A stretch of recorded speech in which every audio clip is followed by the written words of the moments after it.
یہ طے ہے کہ کچھ نہ کچھ مسلمان اپنے گناہوں کے سبب داخل جہنم بھی ہوں گے. اور یہ بھی یاد رکھیے کہ شرعن یہ دعا بھی مانگنے کی اجازت نہیں ہے کہ یا اللہ کوئی بھی مسلمان جہنم میں نہ جائے.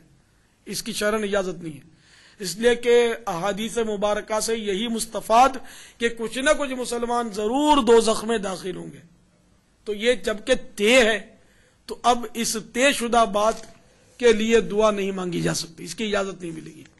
ہاں ساری امت کی مغفرت ہو جائے یہ دعا مانگ سکتے ہیں. مغفرت اور چیز ہے، اور جہنم سے ہمیشہ ہمیشہ کے لیے ساری امت کو آزادی مل جائے، کبھی بھی کوئی جہنم میں کوئی مسلمان ایک لمحے کے لیے بھی نہ جائے، یہ اور بات ہے.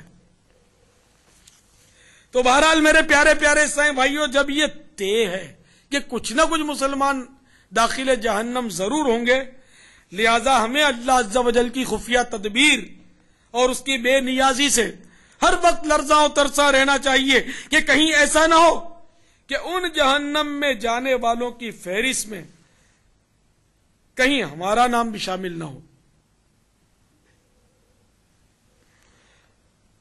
حضرت سیدنا فاروق اعظم رضی اللہ تعالی عنہ کی مدنی سوچ پر قربان جائیے کہ امید ہو تو ایسی اور خوف بھی ہو تو ایسا. چنانچہ آپ رضی اللہ تعالی عنہ فرماتے ہیں اگر اللہ عز و جل سوائے ایک کے سب کو جہنم میں داخل فرمانے والا ہو تب بھی میں امید کروں گا کہ جہنم سے محفوظ رہنے والا وہ ایک بندہ میں ہی ہوں. اور اگر اللہ عز و جل سب بندوں میں سے صرف ایک کو داخل جہنم فرمانے والا ہو تب بھی میں خوف کروں گا کہ کہیں ایسا نہ ہو کہ وہ جہنم میں داخل ہونے والا ایک بندہ میں ہی ہوں. بہرحال رب ذوالجلال عز و جل کی رحمت سے مایوس بھی نہیں ہونا چاہیے اور اس کے قہر و غضب سے بے خوف بھی نہیں رہنا چاہیے. میں آپ کو اپنی اس بات کو ایک عقلی دلیل سے سمجھانے کی کوشش کرتا ہوں. مثال کے طور پر اجتماع میں، سنت و برے اجتماع میں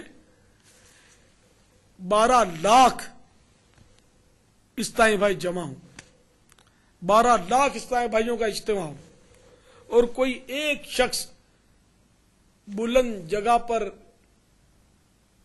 ریوالور لے کر کھڑا ہو جائے اور وہ چیخ کر بولے کہ اس میں صرف ایک گولی ہے اور میں ایک کو نشانہ بناؤں گا، جس کے نصیب میں ہوگا اس کو گولی لگنے والی ہے.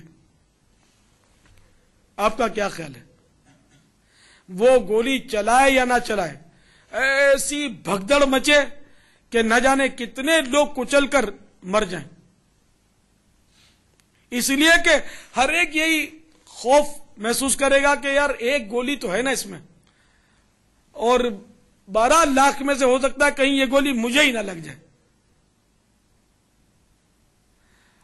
بھلے بعد میں وہ آدمی پکڑا بھی جائے اور وہ ثابت یہ ہو کہ اس کے ہاتھ میں تو کھلونے کی بندوق تھی اور یہ کوئی مسخرہ تھا، لیکن لوگ تو ایک دوسرے کو کچل ڈالے نا. تو اب یہ کہ ایک مسخرے کی بات پر تو یہ حال ہو اور رب ذوالجلال عز و جل اور اس کے پیارے حبیب صلی اللہ تعالی علیہ وآلہ وسلم کی بات کبھی نہیں بدلتی، ان کے احکامات اٹل ہیں. تو جب یہ فائنل ہے، یہ طے ہے کہ کچھ نہ کچھ مسلمان جہنم کے عذاب کو بھگتیں گے، تو اب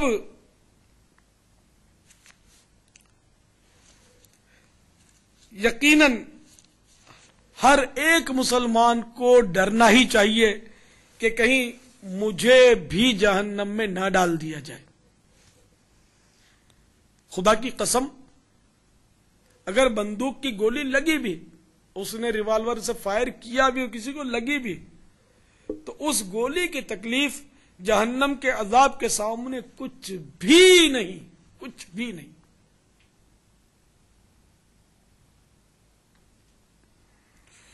مسلم شریف کی حدیث میں ہے جہنم کا سب سے ہلکا عذاب یہ ہے کہ معذب یعنی عذاب پانے والے کو آگ کی جوتیاں پہنائی جائیں گی، جس کی گرمی اور تپش سے اس کا دماغ پتیلی کی طرح کھولتا ہوگا۔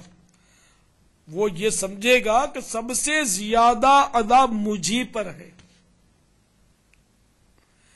بخاری شریف میں ہے کہ اللہ عز و جل بروز قیامت اس سے فرمائے گا، ساری دنیا اور اس میں جو کچھ مال و دولت وغیرہ ہے وہ سب تیری ملک ہوتا، تیرے پاس ہوتا، تو اس کا مالک ہوتا، تو کیا تو عذاب سے چھٹکارا پانے کے لیے یہ دنیا اور سارا مال فدیے میں دے دیتا؟ تو وہ چلا اٹھے گا ہاں، یعنی دنیا کا سارا مال و اسباب دے دوں گا اگر کہیں یہ آگ کی جوتیاں میرے پاؤں سے نکلتی ہوں، بس کسی طرح اس عذاب سے مجھے چھٹکارا مل جائے۔ تو میرے پیارے پیارے اور میٹھے میٹھے اسلامی بھائیوں، اللہ تبارک و تعالی آپ سب پر اپنا فضل و کرم فرمائے، اپنی رحمت کاملہ سے سبھی کو حصہ وافر عطا فرمائے، بے حساب مغفرت کر دے، اور یہ تمام دعائیں مجھ گناہگاروں کے سردار کے حق میں بھی قبول فرمائے۔ سوچو، بار بار سوچو، اگر کسی چھوٹے سے گناہ کے سبب یہی سب سے چھوٹا اور ہلکا عذاب کسی پر مسلط کر دیا گیا تو اس کا کیا بنے گا؟ مثلا اگر کسی کو گالی دی، حالانکہ یہ کبیرہ گناہ ہے، پھر بھی اگر اس جرم کی پاداش میں سب سے ہلکا عذاب ہی ہو گیا تو کیا ہوگا؟ ماں باپ کو ستانے کے جرم میں کہ یہ بھی کبیرہ گناہ ہے، مگر اس گناہ پر بھی اگر سب سے ہلکا عذاب ہی ہو جائے تو اس کی تاب کس میں ہے؟ اسی طرح روزمرہ کیے جانے والے گناہوں پر غور کرتے چلے جائیے۔ جھوٹ بولنے کے سبب، کسی کی غیبت کرنے کے باعث، چغل خوری کے کارن، حرام روزی کمانے کی وجہ سے، نشہ کرنے کے باعث، فلمیں اور ڈرامے دیکھنے کے سبب، گانے باجے سننے کے سبب، بلکہ ٹی وی پر صرف عورت سے خبریں سننے کے سبب اگر مرد کو سب سے ہلکا عذاب ہو گیا تو کیا ہوگا؟ وہ عورت بھی کتنی بد نصیب ہے جو چند سکوں کی خاطر ٹی وی پر آ کر خبریں سناتی ہے۔ کاش اس کو یہ احساس ہو جاتا کہ میرے ذریعے لاکھوں مرد بدنگاہی کا گناہ کر کے اپنی آنکھوں کو حرام سے پر کر کے اپنی آنکھوں میں جہنم کی آگ بھرنے کا سامان کر رہے ہیں، اور اس سبب سے میں خود بھی بہت زیادہ گناہگار ہوئی جا رہی ہوں۔ بہرحال جو اس طرح اپنے دل کو بہلاتا ہے کہ میں نے تو صرف خبروں کے لیے ٹی وی رکھا ہے، وہ کان کھول کر سن لے کہ مرد کا اجنبی یا عورت کو دیکھنا یا عورت کا اجنبی مرد کو بشہوت دیکھنا حرام اور جہنم میں لے جانے والا کام ہے۔ تو اگر ٹی وی پر صرف خبریں دیکھنے سننے کے سبب ہی جہنم کا ہلکا عذاب مسلط کر دیا گیا اور آگ کی جوتیاں پہنا دی گئیں تو کیا بنے گا؟